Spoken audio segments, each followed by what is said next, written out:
Hello friends, BSc nursing 7 semester में community health nursing में आज हम पढ़ेंगे screening, diagnosis, identification, primary care and referral system for the disorder of gastrointestinal system. आज का topic है एब्डोमिनल पेन। तो सबसे पहले हम ये देखेंगे कि एब्डोमिनल पेन कहते किसे हैं। तो हम डिफिनेशन देखते हैं। तो एब्डोमिनल पेन जो होता है वो डिस्कम्फर्ट होता है या पेन होता है, और ये फील किया जाता है चेस्ट और पेल्विक के बीच में। मतलब कि चेस्ट और पेल्विक के बीच का जो एरिया होता है इसमें पेन महसूस किया जाता है एब्डोमिनल पेन में। तो एब्डोमिनल पेन जो है वो वेरी किया जाता है इंटेंसिटी और टाइप में। मतलब कि कभी कभी ये बहुत धीमे धीमे होता है, कभी कभी ये बीच में मतलब कि इंटरमीडिएट पेन होता है, कभी कभी बहुत शार्प पेन होता है और कभी कभी बहुत सीवियर पेन होता है। अब हम देखते हैं क्योज क्या होते हैं एब्डोमिनल पेन के। तो एब्डोमिनल पेन के क्योज हैं, पहला है इंटेस्टाइनल। तो गैस्ट्रोइंटेस्टाइनल में आएगा अपेंडाइटिस, अपेंडिक्स में इन्फेक्शन और इन्फ्लामेशन। दूसरा है पेप्टिक अल्सर। तीसरा है गाल स्टोन, अगर गाल ब्लैडर में स्टोन हो गए। अगला है डिवर्टिकुलाइटिस। एब्डोमिनल एरिया में छोटे छोटे थैले जैसे संरचना होती है जिसे डिवर्टिकुलम कहते हैं। अगर डिवर्टिकुलम में इन्फेक्शन, इन्फ्लामेशन हो जाए तो हम उसे डिवर्टिकुलाइटिस कहते हैं। अगला है इरिटेबल बावल सिंड्रोम, अगर हो जाए जैसे आईबीएस कहते हैं। अगला है इन्फ्लामेटरी बावल डिजीज़, अगर हो जाए आईबीडी होगा। अगर गैस्ट्रोइंटेराइटिस हो गया, स्टमक में अगर इन्फेक्शन हो गया, और कंस्टिपेशन मतलब कि कब्ज हो गया। दूसरा है जेनाइटो यूरिनरी।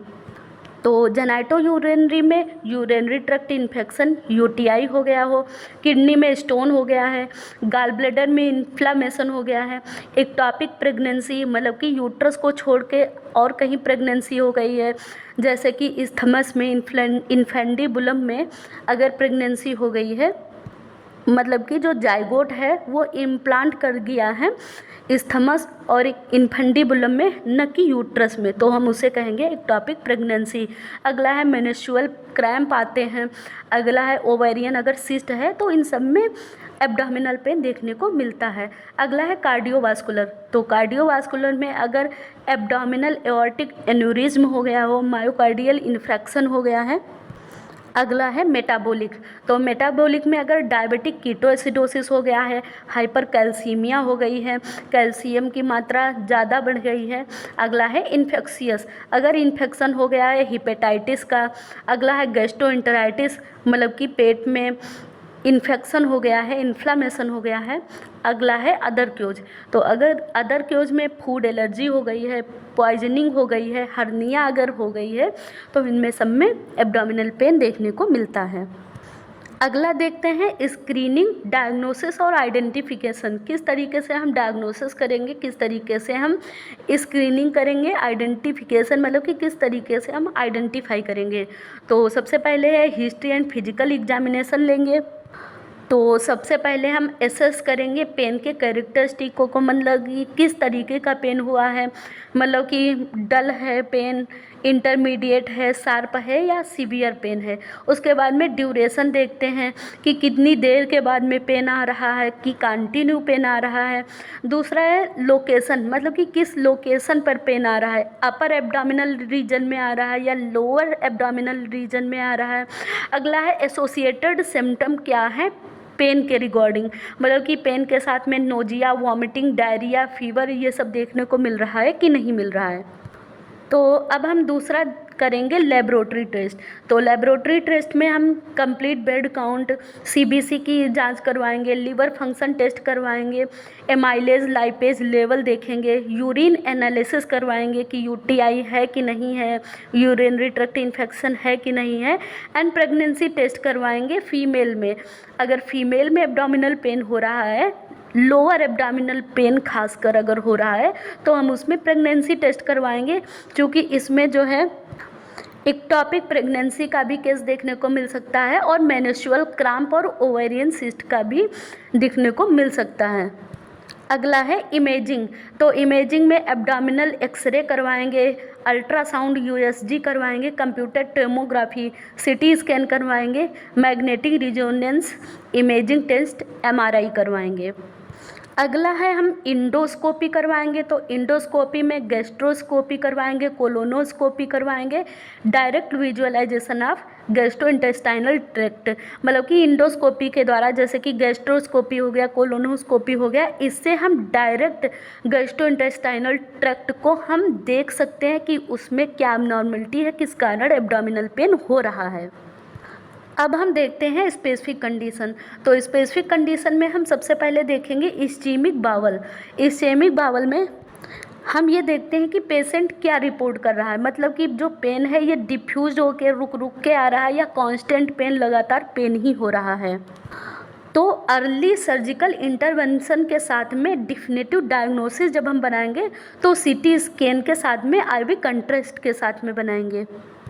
अब हम दूसरा देख रहे हैं एक्यूट एपेंडाइटिस, मतलब कि अपेंडिक्स में शॉर्ट टर्म के लिए इन्फेक्शन हो गया है, मतलब कि बहुत जल्दी ही इन्फेक्शन हो गया है।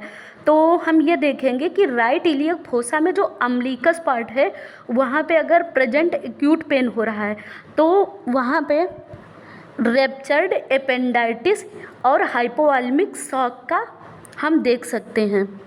मतलब कि अपेंडिक्स में इन्फ्लामेशन होने के बाद में वो रप्चर हो गई है और हाइपोवाल्मिक शॉक हो गया है, मतलब कि जो बॉडी का फ्लूइड वॉल्यूम है ये कम हो गया है और हाइपोवाल्मिक शॉक में चला गया है। अब हम देखते हैं डिफरेंशियल डायग्नोसिस, मतलब कि क्या हम डायग्नोसिस बना सकते हैं। तो पहला है गैस्ट्रोइंटेस्टाइनल में। तो गैस्ट्रोइंटेस्टाइनल में हम एपेंडाइटिस देख सकते हैं, पेप्टिक अल्सर डिजीज़ देख सकते हैं, कोलिनोसिस्टाइटिस देख सकते हैं, अगला है पैनक्राटाइटिस देख सकते हैं और अगला है बावल ऑब्स्ट्रक्शन, मतलब कि बावल में रुकावट आ गई है। अब हम देखते हैं जेनाइटो यूरिनरी में क्या डिफरेंशियल डायग्नोसिस बन सकती है। तो किडनी स्टोन की डिफरेंशियल डायग्नोसिस बन सकती है, यूटीआई की बन सकती है, एक्टोपिक प्रेगनेंसी की बन सकती है। अब हम देखते हैं कार्डियोवास्कुलर में। तो कार्डियोवास्कुलर में एबनॉर्मल एओर्टिक एन्यूरिज्म देख सकते हैं, मायोकार्डियल इन्फ्रक्शन एमआई देख सकते हैं। अगला है मेटाबॉलिक इंडोक्राइन। मेटाबॉलिक इंडोक्राइन में डायबिटिक कीटोएसिडोसिस दे सकते हैं, hyper calcaemia, calcium level high देख सकते हैं। अब हम इन्फेक्शन में देख सकते हैं, इन्फेक्शियस में गैस्ट्रोइंटेराइटिस, गैस्ट्रिक पार्ट और इंटेस्टाइनल पार्ट में इन्फेक्शन इन्फ्लामेशन देख सकते हैं, हिपेटाइटिस देख सकते हैं। तो अब हम देखेंगे मैनेजमेंट। तो मैनेजमेंट में हम सिस्टमेटिक अप्रोच अपनाएंगे, मतलब कि एक सिस्टम वाइज एग्जामिनेशन करेंगे और उसके बाद में हम डायग्नोसिस करेंगे, देखेंगे कि पेशेंट की क्या कंडीशन है और जो एब्डोमिनल पेन हो रहा है वो किस रीजन में हो रहा है, मतलब कि हम किस रीजन में, क्वाड्रेंट के किस रीजन में एब्डोमिनल पेन हो रहा है।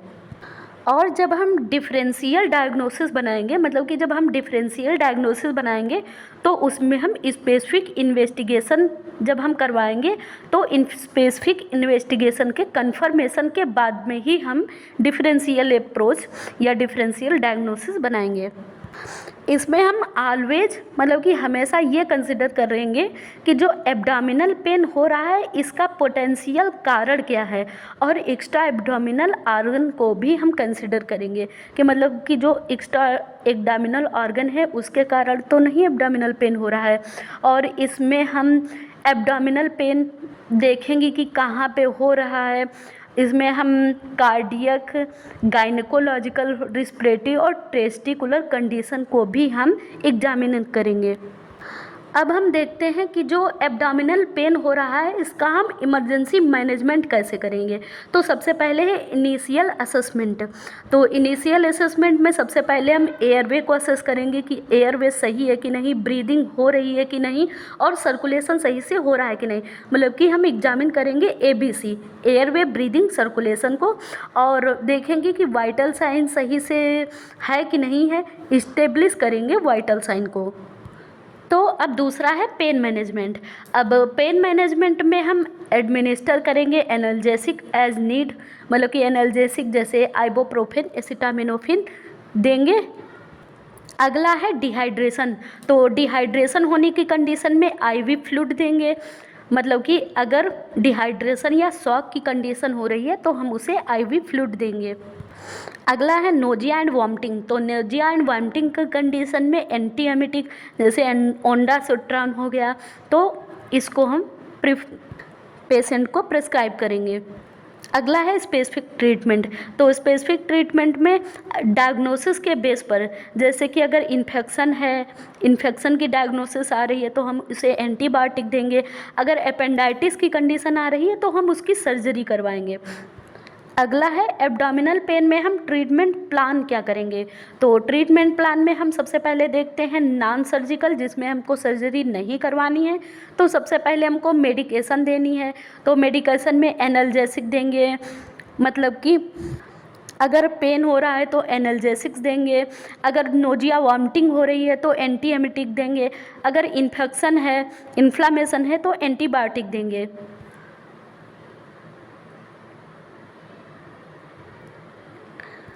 अगला है डाइट। तो डाइट में हम क्लियर लिक्विड देंगे, चूँकि एब्डोमिनल पेन हो रहा है ना, तो हम क्लियर लिक्विड देंगे। Progressing to a regular diet, मतलब कि रेगुलर डाइट को धीरे धीरे हम बढ़ाएंगे जैसे कि वो टॉलरेट कर रहा है। तुरंत जो है क्लियर लिक्विड देंगे और जैसे उसके बाद में धीरे धीरे डाइट को बढ़ाएंगे जिससे कि वो धीरे धीरे टॉलरेट कर रहा हो। अगला है डिहाइड्रेशन। तो डिहाइड्रेशन की कंडीशन में ओरल देंगे, आईवी फ्लूइड देंगे, मतलब कि ओरल फ्लूइड देंगे जैसे ओआरएस हो गया, आईवी फ्लूइड देंगे, एनएस एंड डीएनएस और रिंगर्स लैक्टेट आरएल। अगला हम देखते हैं सर्जिकल। तो इमरजेंसी सर्जरी के लिए प्रिफर करेंगे अगर अपेंडाइटिस की कंडीशन है, अपेंडिक्स में इन्फेक्शन इन्फ्लामेशन है, cholecystitis, bowel obstruction and perforation की कंडीशन हो रही है। तो अगला है फॉलोअप। तो फॉलोअप में हम रेगुलर वाइटल साइन और रेगुलर पेन लेवल को चेक करेंगे, मतलब कि वाइटल साइन और पेन लेवल कितना है ये हम रेगुलरली मॉनिटर करेंगे। अगला है नीड के अनुसार, मतलब कि आवश्यकता के अनुसार रिपीट इमेजिंग या लैबोरेटरी टेस्ट करवाएंगे। Thank you. अगर हमारी वीडियो अच्छी लगती है तो हमारे चैनल को सब्सक्राइब कीजिए और वीडियो को लाइक कीजिए। Thank you.